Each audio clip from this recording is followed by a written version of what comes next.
తెలంగాణ రాష్ట్రంలో ప్రస్తుతం అసెంబ్లీ సమావేశాలు జరుగుతూ ఉన్నాయి. సో దీనిలో చాలా రకాల చర్చలు జరుగుతూ ఉన్నాయి. సో ఈ పప్పు సారా మీద చర్చ జరుగుతూ ఉంది. ఇక రకరకాల ప్రజా సమస్యలు మాత్రం పట్టించుకోవడం లేదు. కేవలం ఇక ప్రభుత్వానికి రావాల్సినటువంటి ఆయా ఆదాయ మార్గాలపైనే దృష్టి పెట్టడం జరుగుతుంది తప్ప ప్రజల సంక్షేమం గురించి ఒక్క చర్చ కూడా సరిగా జరగడం లేదు అనేది ప్రధానమైనటువంటి విమర్శ కనబడతా ఉంది. సో అదొక తెలంగాణ సంబంధించిన అంశం. ఇక అమెరికా, ఇరాన్, ఇజ్రాయెల్ సంబంధించినటువంటి యుద్ధం కూడా ఇంకా దీర్ఘకాలికంగా సాగేటువంటి అవకాశాలు అయితే కనబడతా ఉన్నాయి. సో వీటన్నిటి గురించిగా కొంచెం డీటెయిల్గా మనం మాట్లాడేటువంటి ప్రయత్నం అయితే చేద్దాం. ముందుగా ఈనాడు నుంచి మనం స్టార్ట్ చేద్దాం. ఈనాడులో చూసినట్లయితే చాలా స్పష్టంగా చూస్తాను. సో విద్యా వైద్యానికి నిధుల్లో కోత పెట్టమంటూ ఎవరు శాసనసభలో రేవంత్ రెడ్డి చెప్తా ఉన్నాడు. సో వీళ్ళకు విద్యా వైద్యం మీద ఏమైనా చిత్తశుద్ధి ఉందా? ఒక్కసారి మీరు గమనించండి. విద్యాశాఖ రేవంత్ రెడ్డి కింద ఉన్నది. సో రేపటి రోజున విద్యాశాఖలో నేను ఏ రాష్ట్రం చేయలేనటువంటి సంస్కరణలు చేసినా అని చెప్పుకునేటువంటి దమ్ముంటుందా వీళ్ళకి?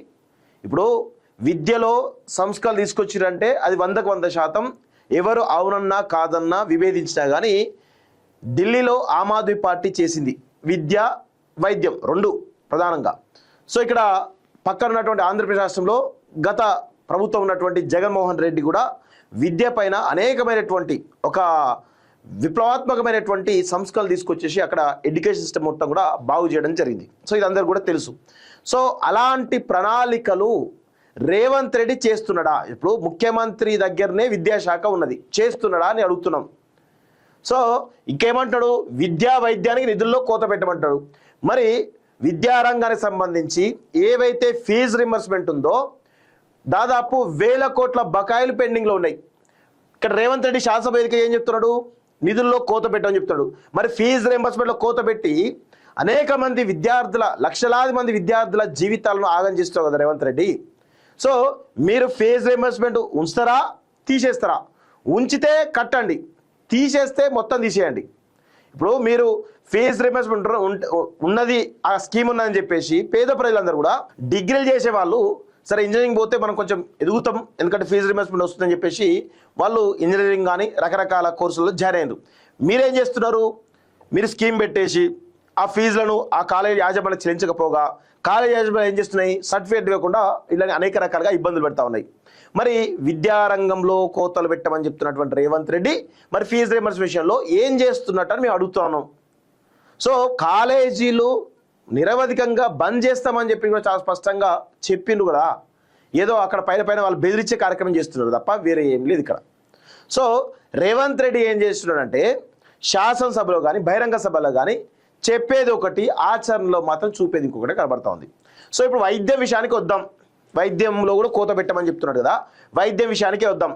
ఇప్పుడు వైద్య రంగానికి సంబంధించి 2.5 సంవత్సరాలు అవుతా ఉంది మీరు అధికారంలోకి వచ్చి.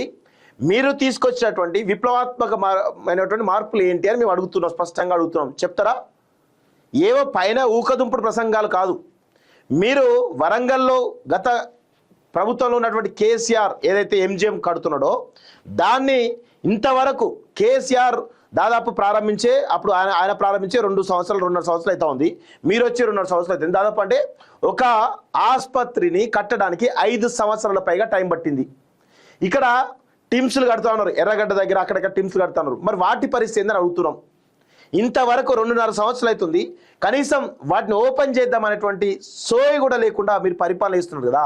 గత ప్రభుత్వం ఆల్రెడీ చాలా వరకు కన్స్ట్రక్షన్ దాదాపు 70% అయినట్టు కన్స్ట్రక్షన్, మిగతా 30% 2.5 సంవత్సరాలు చేయాల్సింది పోయి ఏం చేస్తున్నారు మీరు అని మేము స్పష్టంగా అడుగుతున్నాం. పైకేమో శాసనసభలో విద్య వైద్యంలో కోత పెట్టము అని చెప్పేసి చాలా స్పష్టంగా చెప్తున్నావు కదా. మరి వీటి గురించి ఏం చెప్తున్నావు? విద్యారంగం గురించి చెప్తున్నాను, వైద్య రంగం గురించి చెప్తున్నాను. సో ఏ ఒక్కటన్నా మీరు స్పష్టంగా 100కు 100% మీరు చేస్తున్నారా? ఒక పనన్నా అధికారులు సహకరిస్తున్నారా? ఎందుకు మీరు కేవలం ఫ్రీబీస్ ఇచ్చేసి మొత్తం అభివృద్ధి అంతా అటకెక్కిచ్చేసి మేము మళ్ళా అధికారంలోకి వస్తాం, రాబోయే మన నెక్స్ట్ సీఎం కూడా నేనే, 2034 వరకు సీఎం నేనే, ఈ ఊకదుంపుడు ప్రసంగాలు ఎందుకే నాకు అర్థం కాదు. మీకు చేసే పని చక్క వేస్తే ప్రజలు ఓట్లు వేస్తారు. ఇప్పుడు నువ్వు సీఎంగా ఉంటావా లేదని ప్రజలు డిసైడ్ చేయాలి. నేనే ఉంటా, నేనే పీక్తా, నేనే పొడుస్తా, గివేం డైలాగ్ నాకు అర్థం కాదు. పని చేస్తే చక్క వేయండి. అది రైతు భరోసా ఇస్తున్నారా? ఇప్పుడు విద్యారంగం గురించి వైద్య రంగం గురించి మాట్లాడడం, రెండు రంగాల్లో కూడా మీరు చేసింది శూన్యం. రైతులకు ఏమైనా బెనిఫిట్ చేస్తున్నారా? రైతు భరోసా ఇస్తున్నారా? ఎందుకు ఇవ్వట్లేదు? మీరు 1 ఎకరానికి ఇచ్చేసి మిగతా అంతా ఆపుతున్నారు.